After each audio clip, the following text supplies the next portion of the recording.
Good afternoon, everybody, and welcome to Pre-Game Kettle Talk with your host, Sean Ellertson, alongside with me, Matt Liberman. We're finally back at Lowell Park after being away from home for the last couple of days. And, Matt, jumping right into it, yesterday, you were at the All-Star Game. I want to talk to you about your personal experience. What did you get to do? What did you get to see? Did you like the experience at Spillane Field yesterday? Well, I actually really liked the experience. They put on a great showcase. I mean, the home run derby was fantastic. A lot of fun to watch. I got to be on the field for that as well.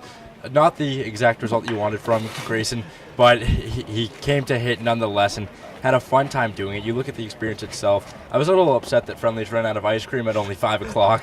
I thought that was going to last at least until 6, and I didn't get to have an ice cream, so that was a little disappointing.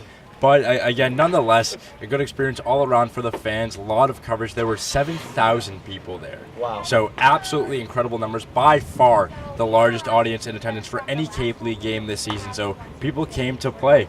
They really did. They came to watch a great game, and it was a great game. It was a pitcher's duel for a while, and then the hitting broke out as well. Just a fun experience all around. At the All-Star Game, what did you see out of the Cotuit guys yesterday? Obviously, Griffin Conine with the home run and the MVP, but what did you see out of the rest of the cast? Well, Justin Hooper made his last appearance in a Cotuit Kettleers uniform, which was pretty special for Coach Roberts. I mean, he was tearing up after the game, saying goodbye to Hooper. It was pretty special to watch. And talking to him after the game, we started our post-game interview, and he was looking at a picture being taken of Hooper and the Flaherty boys, and he started crying in the middle of the interview. So it was really emotional to see. And you have a guy that has played so well for Cotuit this year and has played so well for Cotuit in the last 2 years. And the experience that he has given to this team and the experience that he's given to Coach Roberts himself, because it's not only Coach giving the players the experience, it's the players giving Coach the experience. And just the bond that the two created. I mean, they each talked about it. They love each other. Roberts really, he looks at these guys like his own children, and he said that after the game. And so seeing that emotional side of the game was really something special. And from the other side as well, Grayson had a very solid game, had a hit, and got to compete in the derby. Zach Cohn played as well, came in at third, made some stellar defensive moves, and Zane Collins on the mound didn't give up a run, didn't give up a hit actually as well. So all 5 guys all around played really well, considering the fact that they were playing against, the fact that they were playing with, and just the fact that you're playing in front of 7,000 people. It's the biggest crowd that any of them have played against this summer. And just looking at the entire experience itself, the players, it was a great moment. And now shifting back to this Chatham team, Cotuit faced Chatham 2 nights ago, won big, maybe their best game of the season. We were talking to Grayson Genesta after the game off camera, and he said it was a great day to have a day. What did you see out of Grayson and this entire Cotuit team a couple nights? I think you said it before when we were just talking. He's a man on a mission right now. He's raised his average up to 340, the highest it's been since the very beginning of the season. He's a second-year player. He's a veteran, and he knows what it takes to win in this league. I know that he didn't get it done last year with the team because the team only won 15 games, but this team is far different. At the position that they're in now, already having more wins than they had last year. Grayson is relaying to the rest of the team that this is a team that can win a Cape League championship. When you look at what they have with the roster up and down, they have the hitting, the pitching is coming around as well, and he's the one leading the pack, not only with his leadership and his actions off the field, but with his actions on the field. He's been fantastic all season long in center field, and his bat is really coming around to match it. Again, a 435-foot home run last week, the longest home run by anybody in the Cape League this season, and then a home run against Chatham at Veterans Field as well. He's starting to really see the ball well, and he is the one leading. Yeah, Grayson Genesta has certainly stepped his game up over the last couple of days. Now let's go to Kara Biernat, who's standing with the guy who threw him BP yesterday in the home run derby, head coach Mike Roberts. Thanks, guys. Now, Coach, you had a big day yesterday as you got to watch 5 guys compete in the All-Star game. Can you kind of talk about how proud you are after watching them yesterday? Well, it's an enjoyable day for those 5 young men. It's an honor for them to play in the Cape League All-Star game. And, you know, when you watch Collins go out there kind of first as a pitcher, and he did an outstanding job. Then Hooper, I thought Collins was good. I thought Hooper was great yesterday. What I call a first-round outing to me. So it was fun to watch the 2 left-handers. And then to see Janista and Conine start in center. Conine, of course, came out with the MVP for the West squad with a home run to single. Janista played really well defensively, and And then Jack Cone got a chance to go in and play defense. And so I'm really proud of all 5 of them. I hope they enjoyed the experience. It's a very long day for all of us over there, but it's a good day. You mentioned Justin Hooper, who unfortunately played his last game in a Cotuit uniform yesterday, and you've gotten to the opportunity to coach him for 2 years now.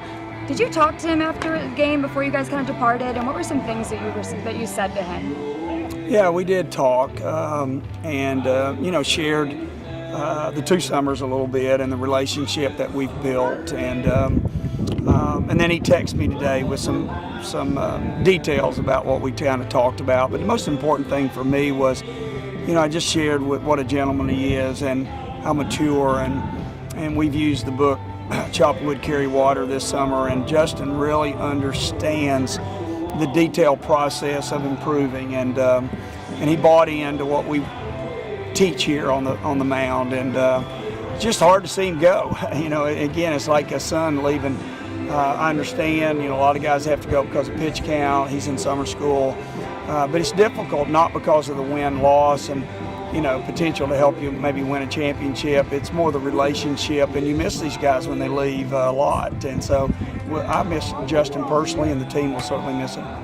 And I know you do throw batting practice every day, but you got to throw BP yesterday for Grayson Genista in the home run derby. Can you kind of talk about how special that was for you guys, as he's also been here for 2 years? Yeah, it's very special. I probably didn't do a very good job, and done a better job. Grayson could have hit the ball better, but yeah, it is special and something you remember, throwing a home run contest to one of your players. And we don't get a lot of players that are here 2 seasons, and so yeah, that very special. And he's had a special summer as a leader on the club and on the field. And as I told him yesterday, it's been a long time, many years, since I've seen a young man dominate a game like he did Friday night in Chatham, and that was really fun to watch. So I was thankful for the opportunity to throw to him.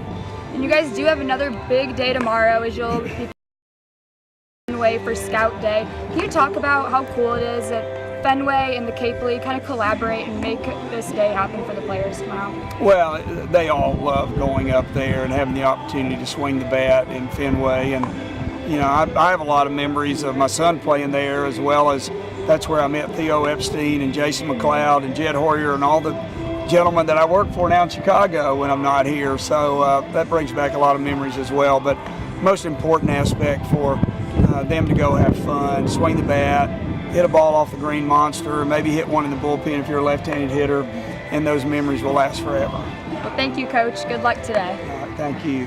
Back to you guys. Thank you, Kara. Now I'm here with Matt McHugh, beat writer for the Cotuit Kettleers. And Matt, we got to see Mitch Stallings on the mound tonight, the kid from Duke. What do you expect out of him tonight? He's their Friday night starter. Yeah, one of the more experienced guys in the entire Cape League, and he pitched for Cotuit a couple summers ago, and then coming in mid-year this year, starting out of the bullpen, and now back into that starting role. And like you said, a Friday night guy at Duke. I think he's much more comfortable in that starting role. That's good to see. So hopefully he can eat up about 4 or 5 quality innings, give that bullpen some rest into the off day tomorrow. And now we look at this Cotuit lineup that will be providing the offense for Mitch Stallings. There's a lot of lefties in the lineup tonight. The top 6 guys hitting from the left side. Is that an advantage for this Cotuit team, who has struggled against left-handers all year long? Well, exactly. It's a right-handed starter on the mound today for Chatham, so starting out with those lefties is pretty key. And remember, there's a lot of switch hitters in there as well. Tolia, Lewis, and Dillard, all switch hitters in this lineup. And combine that with some pretty solid right-handed bats off the bench, this team has a lot of flexibility, a lot of versatility late in game. If they go to a left-handed reliever, can bring in a right-handed bat or flip some of those guys around. So I think they're going to be riding that platoon advantage for most of this game, and that should be a pretty big key for success. Speaking of tonight's game, obviously, what is your X factor, or who is your X factor tonight? Seems like kind of a cop-out answer based on what he's been doing lately, but Grayson Genista is just tearing the cover off of the ball. I bet that ball just looks like a beach ball to him at the plate, the way he's been seeing it lately, and he just has to stay hot like he has been. He was a huge reason for their big win in Chatham on Friday, and with 4 hits there, big home run. If he does anything similar to that tonight, they should be in great shape. Now, is there another key to the game that you can provide, or is it strictly Grayson Jedista's tonight? Well, Jedista's a big part of it, and he's probably a big part of this one too. And my key for that is just going to be driving the ball into the gaps over the fence. Ivan Gonzalez, a pair of doubles in that game at Chatham, in addition to the team's 3 home runs. So hitting for extra bases, just keeping that slugging percentage up there. If they're doing anything similar to that, they should be in great shape tonight. And that will do it for us, for me, Matt McHugh, and Matt Liberman. But stay tuned for an interview with Kara Biernat with head coach John Schiffner for the Chatham Anglers. Thanks, guys. Now, Coach, I understand that you've been head coach here for about 25 years and part of the league for even longer. Right. And as this might be your last game here played at Lowell Park, can you kind of wrap up how great this experience has been here in the Cape League and playing at Lowell Park? Well, first of all, my experience has been indescribable. To be able to be, I've been in the Chatham uniform for 34 years. I played 3 years at Harwich and was assistant coach at Harwich for 1 year, so I've been around a little while, and no question this is one of my favorite places to come to. It is just a magnificent park. The fans have been tremendous every year.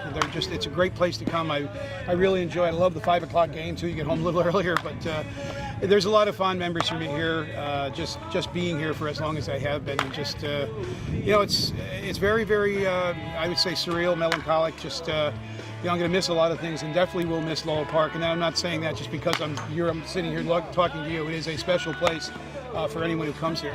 Now, I got the chance to talk to Coach Mike Roberts about it yesterday. You guys have been playing together, or coaching together against each other for quite some time. Right. Can you kind of talk about that experience? It's really interesting. My first exposure with Mike was when he started sending me players back in the 90s, and then one of them happened to be his son Brian. Brian will always be one of my favorite people as well as players, and I'll be forever grateful for Mike to choose us. I mean, I did not make the phone call. I got the phone call, and he says, he wanted Brian to play for me, and I have always said that's an honor. And then again, once Mike got in the league, back in the league in the early 2000s, it's been just a lot of fun to, it's someone you've known for such a long time as a part of building your program, and now he's trying not to build, he's trying to beat you, and it's been great. And I thoroughly enjoy coaching against Mike. It's been a pleasure. I mean, he knows what he's doing. These kids are well coached, and you have to be on top of your game every time you go against Mike. Now, you got to watch you guys compete in the All-Star game yesterday for the last time. How special was that, kind of ending your season at the All-Star game? Well, it's, the All-Star game to me is always the best day of the summer. There's no pressure. It's go out and have fun. Everybody have fun. You see the coaches that you're grinding against the entire summer. You laugh and have a good time, and it's a great, great day for everyone in the league. It's kind of a culmination of all of the volunteers who work this is the production they've put out. They've taken care of these kids, and this is the best of the best performing. To me, it is the best day of the summer, and it's just something I will terribly miss, the All-Star game, and I will certainly make every effort to get here every time I get a chance to. Well, thank you, Coach, and good luck today. My pleasure. Thank you.